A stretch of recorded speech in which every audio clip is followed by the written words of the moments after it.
BNP মহাসচিব মির্জা ফখরুল ইসলাম আলমগীরের ছোট ভাই মির্জা ফয়সাল আমিনের ওপর হামলার ঘটনা ঘটেছে। শনিবার রাত আনুমানিক ৯টার দিকে বালিয়াডাঙ্গা সমীরউদ্দিন কলেজ মাঠ চত্বরে হামলার ঘটনা ঘটে।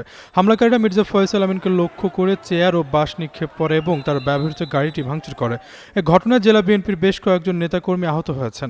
জানা গেছে, শনিবার বালিয়াডাঙ্গি উপজেলা বিএনপির কাউন্সিল অনুষ্ঠিত হয়। দিনভর ভোটগ্রহণ শেষে ফলাফল ঘোষণা নিয়ে শুরু হয় উত্তেজনা।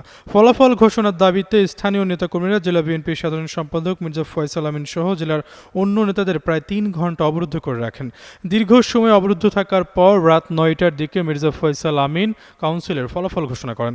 ফলাফল ঘোষণা শেষে তিনি বাড়ি ফেরার পথে তার উপর হামলা চালানো হয়। এই ঘটনাকে কেন্দ্র করে এলাকায় ব্যাপক উত্তেজনা বিরাজ করছে।